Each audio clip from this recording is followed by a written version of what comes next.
Sir, या प्रसंगी अण्णासाहेबांचं आत्मकथन सुटलेली गणितं आणि अण्णासाहेबांच्या जीवनकार्याविषयीचं संपादित पुस्तक साक्षात शिक्षण प्राचार्य के.बी. पाटील या दोन पुस्तकांचं प्रकाशन होत आहे. आर्ष पब्लिकेशन पुणे यांनी दोन्ही पुस्तकं प्रकाशित केलेली आहेत. त्याबाबतची भूमिका मांडण्यासाठी मी आमंत्रित करतो दिलीप चव्हाण यांना.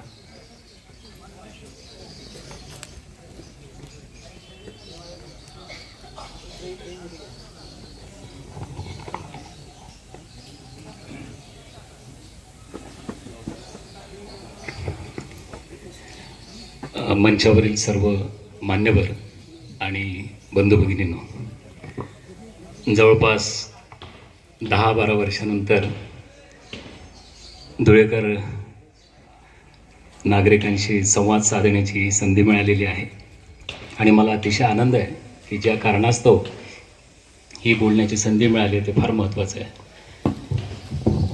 आणि आपण म्हणजे बहुजन समाजाने शाळा काढल्या, कॉलेजेस काढली, महाराष्ट्रभर शिक्षणाचा प्रचार प्रसार केला, पण सांस्कृतिक साक्षरता जितकी वाढायला पाहिजे होती तेवढी आपण दुर्दैवाने निर्माण करू शकलो नाही. ती खूप क्षुल्लक लोकांची, छोट्या छोट्या लोकांची चरित्र लिहिली जातात, त्यांची पुस्तकं, त्यांच्यावर भारंभार पुस्तकं प्रकाशित होतात.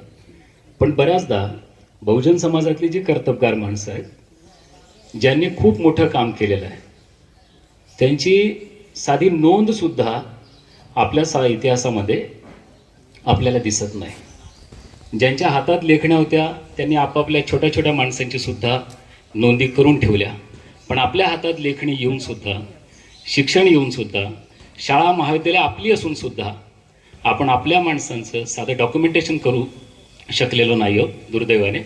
आणि हजारो वर्षाचा इतिहास एका बाजूला जरी आता ठेवला तरी किमान महात्मा फुल्यांपासून आपण सुरू केलं 200 वर्ष, तर आपल्याला असं लक्षात येईल की किमान ह्या 5-50 वर्षात तरी तेवढी साक्षरता आपली असायला हवी होती की आपल्याला याचं डॉक्युमेंटेशन करण्याचं महत्त्व. कारण तुम्ही इतिहास जर तुमचा नोंदवला नाही तर तुम्हाला पुढे काय सांगितलं जाईल याची शाश्वती नाही. जर तात्यासाहेब एन के ठाकरेंनी काय काम केलं, एन के अण्णांनी काय काम केलं, अण्णासाहेब के.बी. पाटलांनी काय काम केलं, याचं जर रेकॉर्ड तुम्ही ठेवलं नाही तर उद्या कोण बदमाश माणसं, कोणती लबाड माणसं तुम्हाला काय सांगतील याचा भरोसा नाही. ते सांगतील की आम्हीच उभं केलं, हे आमच्यापासून सुरू झालं. जर कॉम्रेड शरद पाटलांचं साधं चरित्र सुद्धा आपल्याकडे नाहीये, ऑथेंटिक क्रेडिबल अशी बायोग्राफी नाही कॉम्रेड शरद पाटलांची. आयुष्यभर या माणसाने इतकं प्रचंड काम केलं ज्ञान क्षेत्रामध्ये. म्हणजे सदानंद मोरे तर असं म्हणाले की 5000 वर्षाचा बहुजनांचा बॅकलॉग एकट्या कॉम्रेड शरद पाटलांनी भरून काढलाय, तरी त्यांचं साधं चरित्र नाही चांगलं, रिलायबल, क्रेडिबल असं आपण लिहू शकलेलं नाही. मग काय करायचं आपल्या शाळा महाविद्यालयांचं, कशासाठी हे सगळं? हा सगळा जो पसारा उभा केलेला आहे, मला असं वाटतं त्यातनं किमान बाकी म्हणजे पदव्या तर माणसं मिळवतातच, बहुजन समाजाला पदव्यांचं ऑब्सेशन झालेलं आहे. त्याचं शिक्षण सुटून गेलं पदव्यांच्या ऑब्सेशनमध्ये. आम्ही अण्णासाहेबांच्या गौरव ग्रंथाला शीर्षक देताना साक्षात शिक्षण असं म्हटलं. म्हणजे फुल्यांना जिथं बहुजन समाजातला माणूस जाणं अभिप्रेत होतं, ज्या प्रकारचा समंजस, कन्सिडरेट आणि गोरगरिबांबद्दल कणव असलेला शिक्षित माणूस अभिप्रेत होता, हंटर कमिशन समोर भूमिका मांडताना फुलेंनी हेच म्हटलं होतं, तशा प्रकारचा माणूस म्हणून मी अण्णासाहेब के.बी. पाटील यांच्याकडे बघतो, मी तात्यासाहेब एन के ठाकरे यांच्याकडे बघतो, एन के अण्णांकडे बघतो की आपली माणसं बहुजन समाजातली शिकून अशी व्हायला पाहिजेत. मला शरद बाविस्करचा सुद्धा मी आवर्जून इथं उल्लेख करेन की आपली मुलं शिकतात, शाळा कॉलेजेसमधून डिग्री घेतात, पण त्यातनं शरद बाविस्कर नाही तयार होत.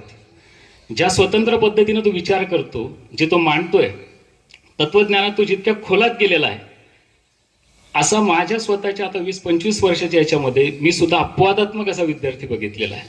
आणि मला अतिशय आनंद होतो की फुल्यांनी जे स्वप्न बघितलं होतं ना की बहुजन समाजाने शिकून कसा माणूस तयार व्हायला पाहिजे, कशी माणसं व्हायला पाहिजेत, ती माणसं आज इथं आहेत. ती माणसं आज इथं आपल्यामध्ये आहेत. किमान त्यांची नोंद करून ठेवा, किमान त्यांच्याबद्दल लिहून ठेवा. येणाऱ्या पिढ्यांना कळेल तरी की ह्या लोकांनी काय केलं होतं आणि आपण त्याचं काय करतोय, चांगलं करतोय, वाईट करतोय, किमान तुलना करायला काहीतरी असू द्या. अमर्त्य देस यांनी एका निबंधात असं म्हणलं की तुलनेशिवाय तुम्हाला काहीच कळणार नाही.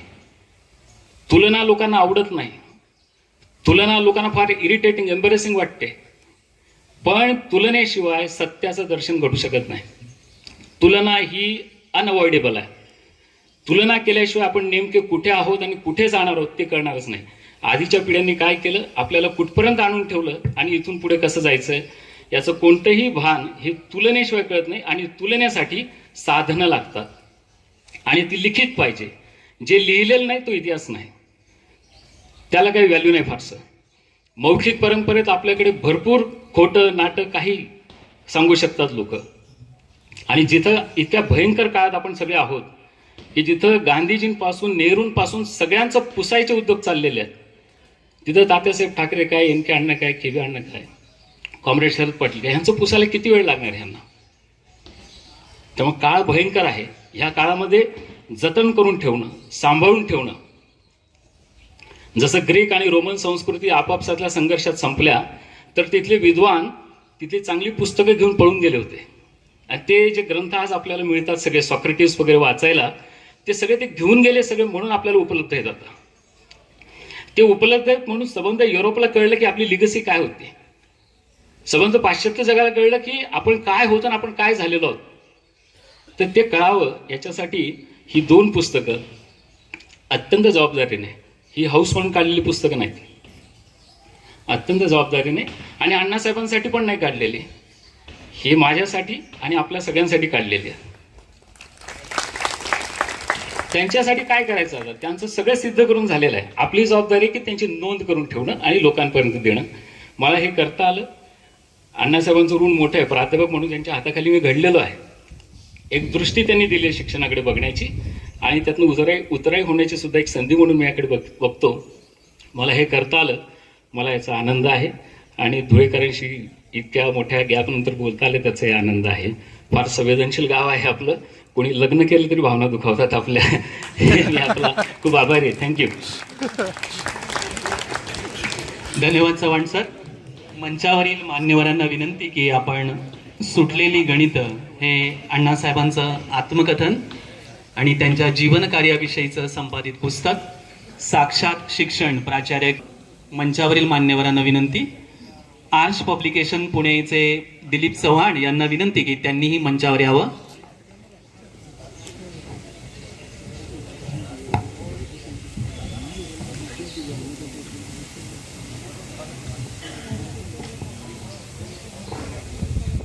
ही दोन्ही पुस्तकं आज या ठिकाणी आपल्याला उपलब्ध आहेत.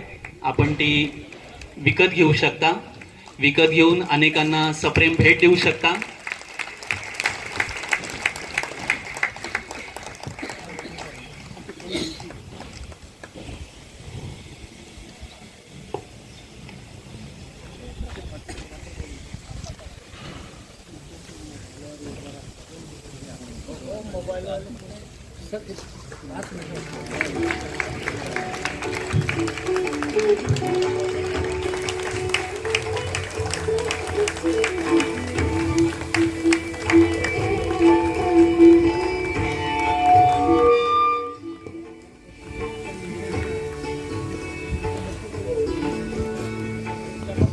धन्यवाद.